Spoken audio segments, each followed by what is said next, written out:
Dragi prijatelji, evo nas ponovo u čudnim pričama i večeras ćemo obraditi jednu, ovako kako da kažem, vrlo interesantnu temu, jer radi se o jednoj interesantnoj ličnosti. Mislim da vi već odmah znate o kojoj je osobi reč, jer prosto da nema čoveka koji je pratio slučaj Jelene Marjanović, a da nije izguglao njeno ime i prezime. Naime, u pitanju je Zorica Zoka Mitrović.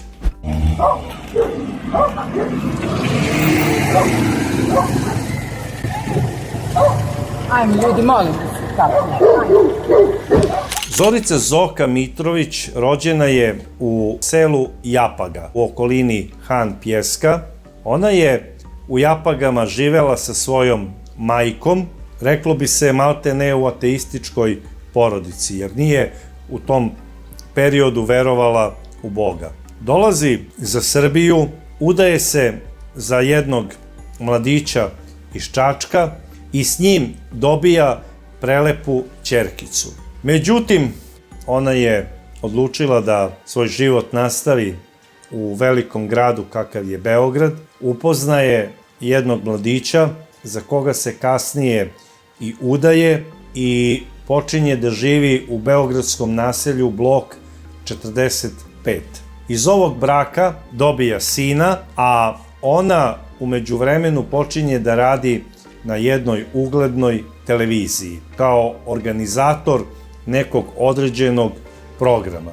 U periodu kada Jelena Marjanović gostuje na ovoj televiziji, ona i upoznaje Zorana Marjanovića, zato što je bilo prosto nemoguće da se zakaže gostovanje Jelene Marjanović u ovoj TV kući, a da nije ona bila u toku i da nije razgovarala sa Zoranom kao Jeleninim menadžerom.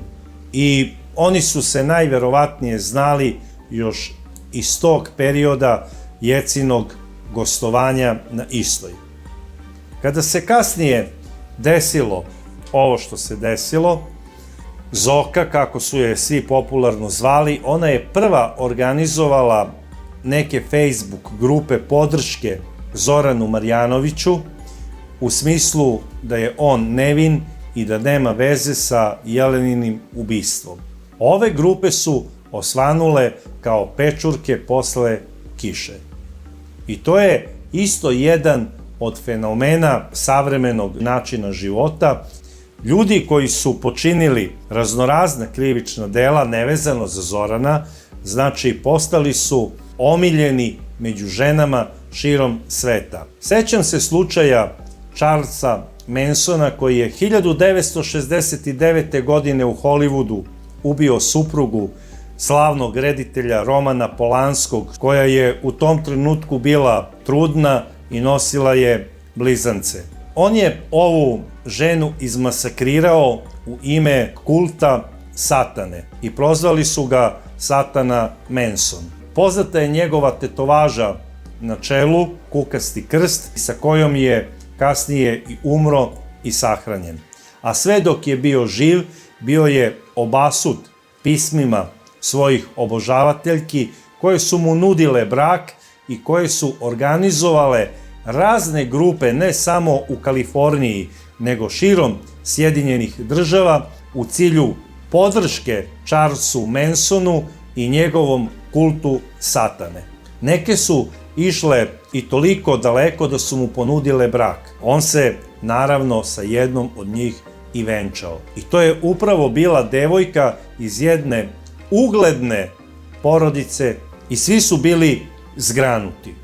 Svi sem Charlesa Mansona, koji je i dalje u zatvoru tvrdio kako je on nevin, da nije on ubica, nego da je preko njega delovao pali anđeo.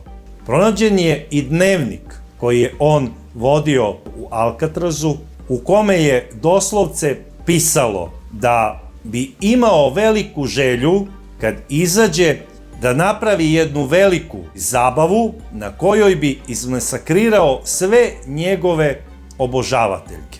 I policija je naravno to njima i saopštila. Umesto razočarenja i užasa došlo je do euforije, a neke su doživele orgazam. Ovaj poremećaj zove se hibristofilija, a to je zapravo ljubav prema teškim zločincima, odnosno prema silovateljima i ubicama. Od hibristofilije uglavnom pate žene. Sada, da li i Zorica Zoka Mitrović pati od hibristofilije, ja to ne znam. Ali postoje izvesne sličnosti sa ovim fenomenom. I neka mi Zoka ne zameri što sam ovo naveo, jer je ona pre svega jedna prelepa žena i verujem da mnogi muškarci u Srbiji ne odobravaju njen izbor partnera. Jasno je da ova žena iskreno voli Zorana Marjanovića. I ona je spremna za njega po sopstvenom priznanju da ode i u zatvor i da ako treba odrobija njegovu robiju. Ona je za njega spremna da uradi sve. Njena lojalnost i posvećenost Zoranu su prosto epske. Ona je spremna da kao kamikaza se zaleti automobilom i na policijsku patrolu ako treba da bi zaštitila svog voljenog čoveka. Njena majka Branka, kada je saznala da je njena prelepa Zoka u vezi sa Zoranom Marjanovićem, svojoj ćerki je kao svaka majka savjetovala da se ostavi te veze i ludorije i da se drži svog drugog braka i da se posveti svom sinu i suprugu. Međutim, Zoka je ubrzo, na zaprepašćenje svih koji su pratili tu Facebook stranu podrške Zoranu Marjanoviću, objavila da je njena majka preminula u Han Pjesku. I počele su da stižu izjave saučešća. Najdirljiviji komentar i saučešće je upravo napisao sam Zoran Marjanović.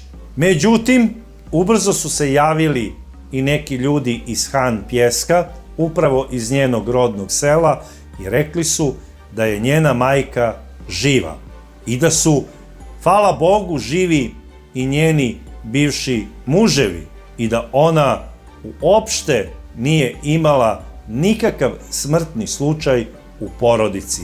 Hvala Bogu. I ja ne znam zašto ovu ženu u medijima nazivaju crnom udovicom, jer su svi u njenom, znači neposrednom okruženju i blizini, hvala Bogu, živi. Takođe se pojavila i neka prepiska preko te Facebook grupe gde se Zoka dopisuje sa nekom članicom kako je njen sin zapravo i Zoranov sin. Međutim, ovo je totalna dezinformacija, jer ona je ovog sina dobila u braku sa drugim mužem, Bogdanom, i on je otac njenog sina. Bilo kako bilo, Zorica od 2016. godine je u vezi sa Zoranom i živi u njegovoj kući.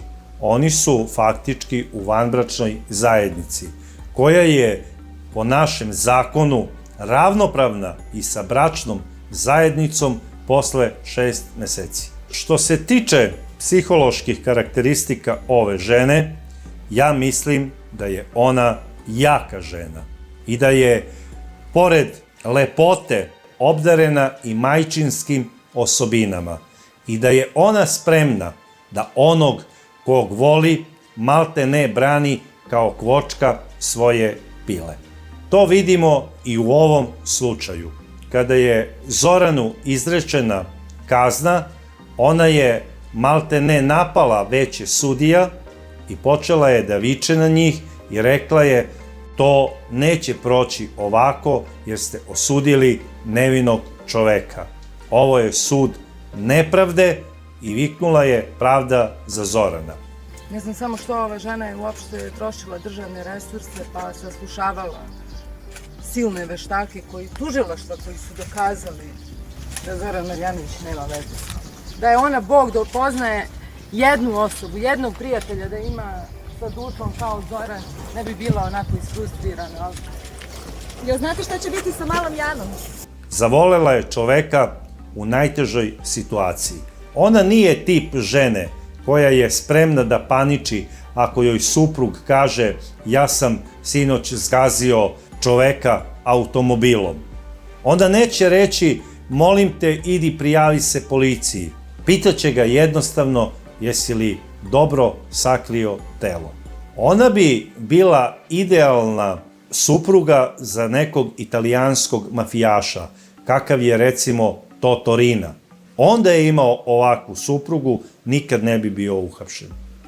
Pratili ste sve od početka, sve vam je jasno, ovo je cirkus i samo kaže... Zorane, ko je ubio Jelenu? Pa kako ja da znam, taj ne bi bio živ, a malo...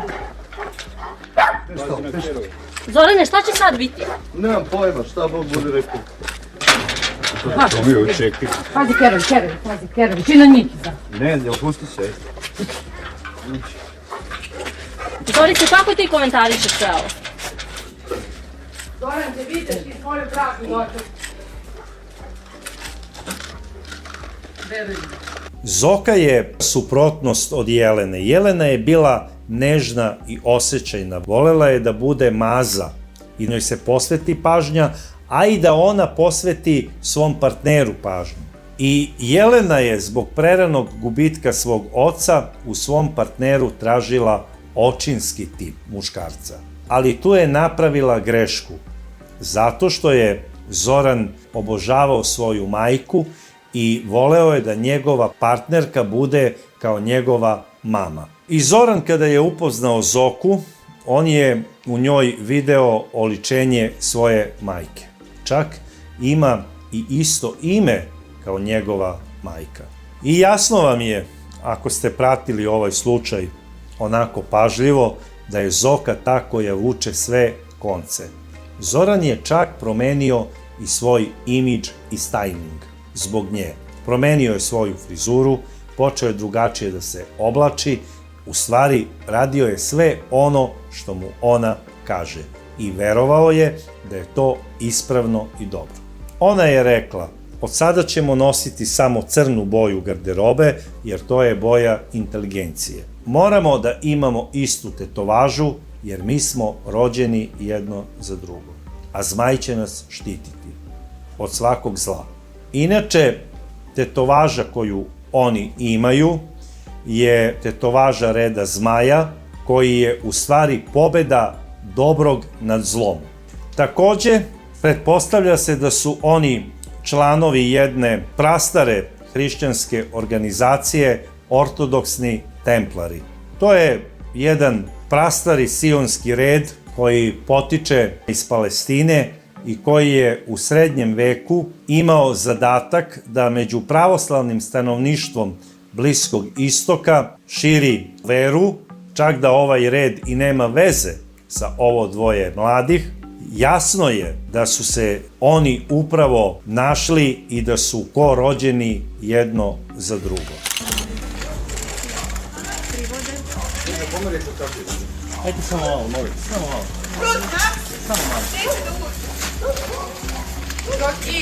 Ajde, držite se. Dale, drži se!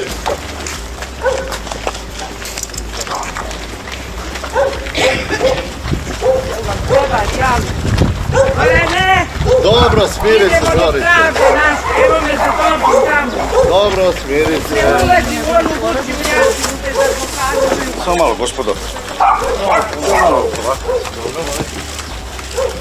Čekaj, samo malo. Ne daš li Čiča, pokojnu Srbiju. Jel imate možda nešto što mogu da dodate? Idemo na apelaciju, naći ćemo pravdu. I ja verujem da Zoran, ko bude morao da robija kaznu koju mu bude odredio sud, imaće sigurnu podršku i ljubav ove žene. Retko je u današnje vreme videti neku ženu koja posjeduje takvu lojalnost prema svom muškarcu. I meni je, da budem iskren i da ne budem pogrešno shvaćen, to potpuno fascinantno. O njoj više nemam šta da kažem, osim, dragi prijatelji, da vas pozdravljam do sledećih čudnih priča.